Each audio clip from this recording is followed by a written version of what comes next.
There is an asteroid discovered in December 2004 called Apophis, named for the Egyptian god of death and darkness.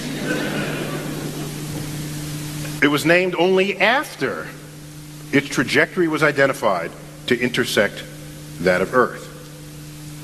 Had that not been the case, we would not have named it Apophis. We could name it like Tiffany or something, or Bambi, something not threatening. This one was headed towards Earth, Apophis. All right.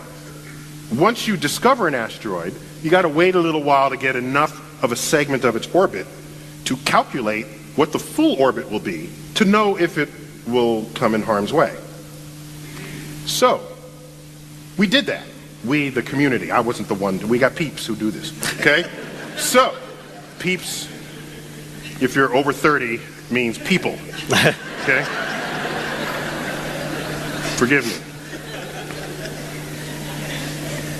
If I say you got peeps, it's people. It's actually a loving phrase, right? It's not little yellow marshmallow. They're not, no.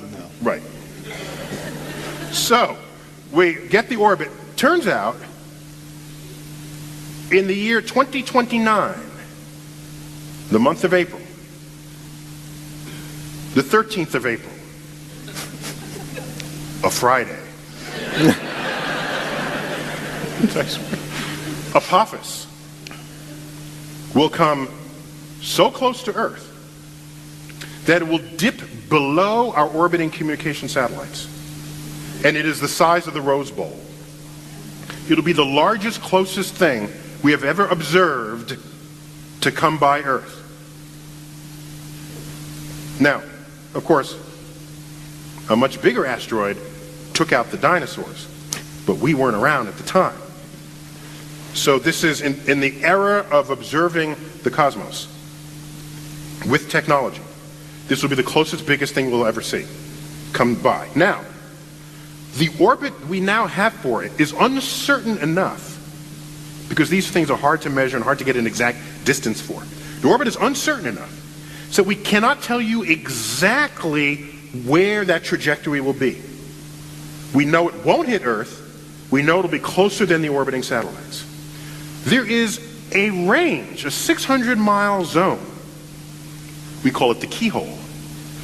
If the asteroid goes through the middle of that keyhole, it will hit the Earth 13 years later.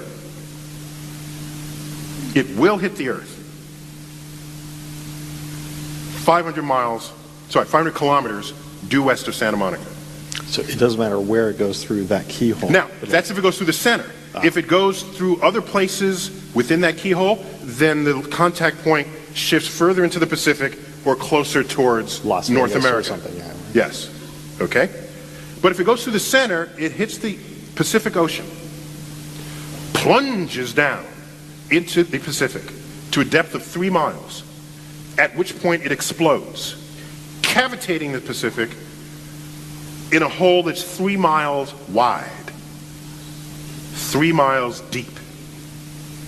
That will send a tsunami wave outward from that location. That's 50 feet high, 5 stories. Oceans don't like having holes in them. So, this 3 mile high wall does what? You say that so timidly, sir. Collapses. It's a 3 mile high wall of water. Thank you. Falls back into the hole, sloshing against itself with such ferocity that it rises high into the atmosphere and falls back down to the ocean, cavitating the ocean again.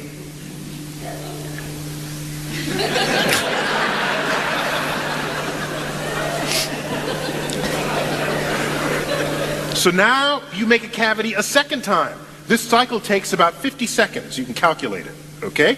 So here comes the first tsunami, and 50 seconds later comes another tsunami. So there you are on the beaches of Malibu. Tsunami comes in. Now, unlike the tsunami in Indonesia, which was one wave, that went deep into the shore. This first wave needs a supply of water to exist, so that the next wave actually sucks back on it to create itself. So, this tsunami will only go in about a quarter of a mile.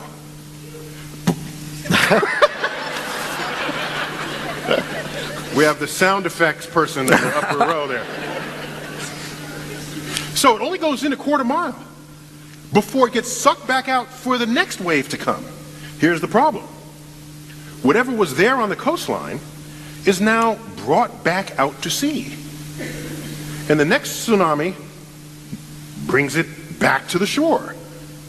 All the $1 million homes in Malibu, they get taken out to the sea and then back.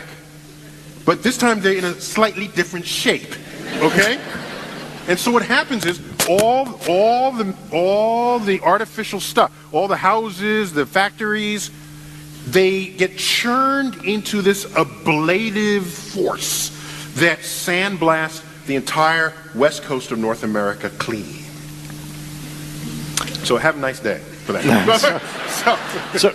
But this begs so I'm sorry, I said 13 years after 2020. I misspoke. It's April 13th, 2029, and if it threads the keel, it will hit Earth April 13th, 2036. So it's a 7 year.